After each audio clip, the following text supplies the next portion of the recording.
All right, team, welcome back. We are training out of Mitch Little HQ again, also known as my garage. We're doing a little bit of a push-pull upper body workout today, but of course we are starting off with some mobility and some blood flow because we are getting older and injuries are something that we no longer want to encounter. So if you enjoyed today's workout, please make sure that you like, subscribe, and of course, please absolutely follow along. I'll put in a few variations for some exercises, so this is going to suit absolutely everybody. That's enough from me. Let's rip in. So exercise number one, I'm focusing on a handstand push-up. Now, handstands alone are challenging enough as it is without then progressing into a handstand push-up. So what I do recommend is that you obviously focus on getting your handstands up to scratch, which can take a few months. But then with your progression into a handstand push-up, I recommend just starting on exercises like the one that I'm demonstrating here. This is called a pike push-up. Any actual calisthenic athletes out there, feel free to rip on my form. I'm almost certain that this isn't correct, but this is the form that I've been using. It's something that worked for me. So please don't feel that you have to just progress straight into a handstand push-up because it's not something that you're going to be able to get overnight. So make sure that you're patient, make sure that you enjoy the journey, and it's something that you can work up towards. So I'm going to aim for about 5 sets of, I'm going to try and do 2 reps. Rest periods are going to be about 2 minutes in between.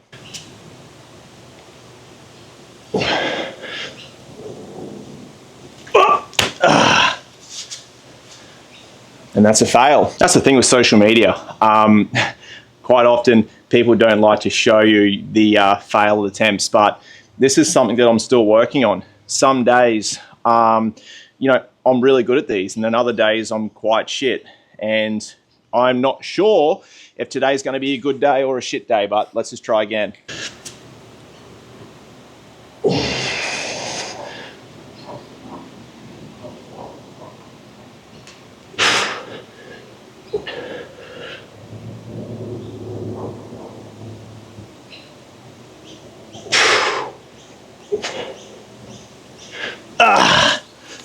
Right, that's better.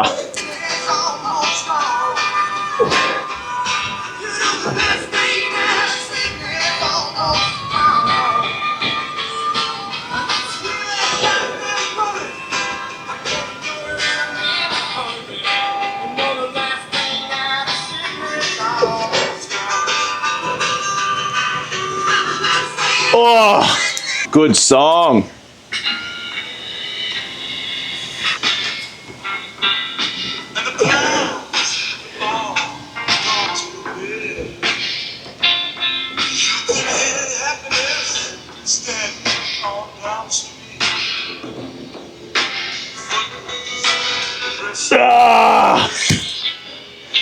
Little messy, but we got it. Exercise number 2. Excuse the wind, by the way. There's currently like this end of the world storm. I feel like my house is in the eye of it. But exercise number 2, we're doing some pull-ups. Last session, I utilized the straight bar for my pull-ups. Today, I'm going to utilize these attachments. One good thing I will say about these attachments is if you've got any form of shoulder, elbow, or wrist pain, these are really great because it gives you the ability to twist your wrists and basically just put your wrists in a position that suits you. But today I'm going for that underhand grip. It's going to be targeting the biceps and also the back. I'm going to go weighted. Again, at the moment, I'm not focusing on too much volume with my exercises in terms of my reps. So I'm going to be aiming for about 3 sets of 5 good quality reps today. And now I cannot stress the importance of your quality of your form.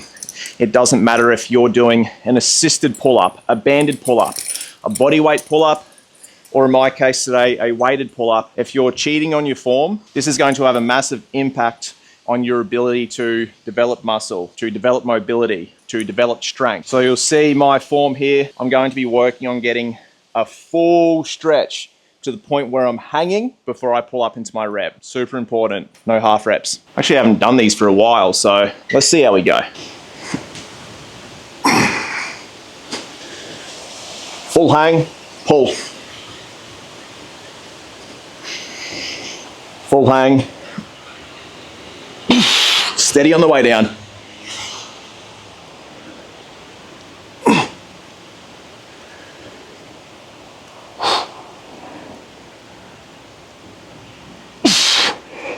Oh, that's tough. And for anybody who's curious, my body weight at the moment is about 88 kilo, and that was a 32 kilo kettlebell. Not bad. And again, just like the first exercise, the handstand push-up where I demonstrated the easier version with the pike push-up, you don't have to follow this workout and think that you've got to do weighted pull-ups. Use a band, use an assisted pull-up machine. Cannot stress that I've been doing this an extremely long time, and that me doing, say, a weighted chin-up is no more impressive than an individual who is able to get their first body weight pull-up. You've got to be proud of your achievements, enjoy the ride, and just take your time. I'm going to try and finish this workout before the storm hits.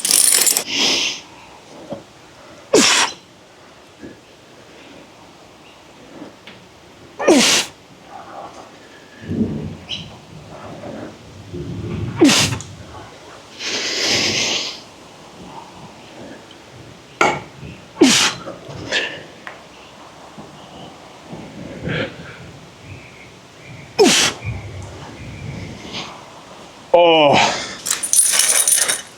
And something like this, like when you're doing a decent weight, 5 reps, I tend to rest for probably around the 3-minute mark. Don't try to rush back into your next set after like 40 seconds, minute. Like as you can see, I'm actually puffed from just doing those 5 reps. So sit on a chair, play on your phone, let your muscles rest, catch your breath, and then hit your next set. Don't be a hero. It's okay to rest. I'm a huge fan of body weight compound exercises. You know, things like pull-ups, dips, push-ups. Don't get me wrong. You know, things like lat pull down, chest press machines, all that sort of stuff.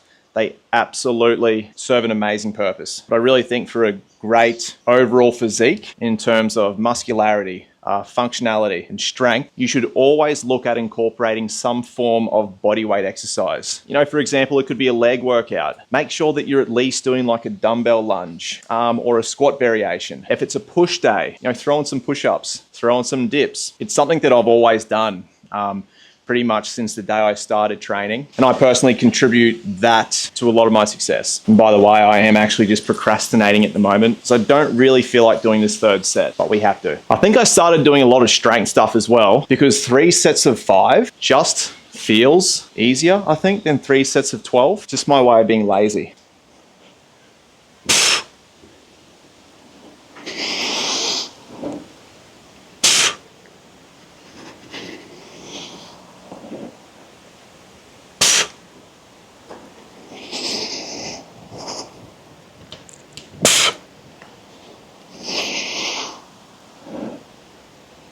Oh, that's hard. Oh, feels good. It's good to be alive. Exercise number 3 for today is the good old, always reliable push-up. It's a staple. It's a classic. You can take it with you anywhere. The push-up is literally something that you can incorporate into your everyday life. Now, I understand that not everybody can do a push-up yet. Completely fine. Like I said, we're here to improve on our strength every single day. So my recommendations is that you just start on your knees, okay, and do the absolute best that you can. And I tell you what, a push-up on your knees is still extremely difficult and extremely effective, so this is the place where I'd like you to start. Now, a lot of people perform the push-up incorrectly. The first thing I don't want you to do is point your elbows out like that.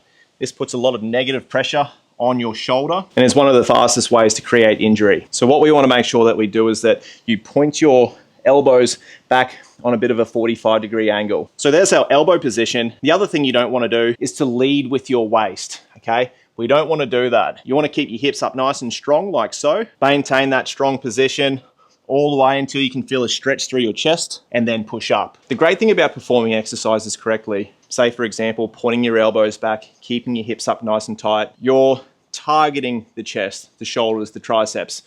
But because you're maintaining good posture throughout your core, everything else is strengthening as well. So we're just going to keep this simple, going for 3 good sets of 10.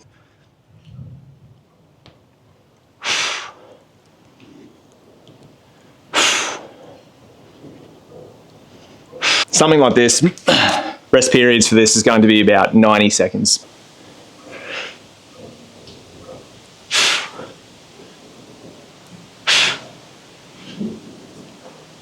Last exercise for today is a standing barbell curl. Now, the last session I did, I actually performed a dumbbell curl. Now, on top of following these workouts, I actually want you to have an understanding as to why you might select a certain exercise over another one. For example, the difference between a barbell curl and a dumbbell curl is with a barbell, you can generally lift more weight, meaning you're going to put the target muscle under a little bit more stress via actual load. So it's a good way to strengthen. Whereas a dumbbell, you tend not to be able to lift as much, but you're getting even and individual strength. And it also allows you to change your biomechanics in a few different ways. Sorry if that was boring, just want to help. Now, I'm actually rock climbing this afternoon. So in terms of like isolation exercises at the moment, I'm really not doing a huge amount of volume because I don't want my arms to be gassed. I don't want them to be fatigued or sore, really just there as a top up and really just even injury prevention. Isolation exercises are important in conjunction with your compound movements. So going for about 2 sets of 8.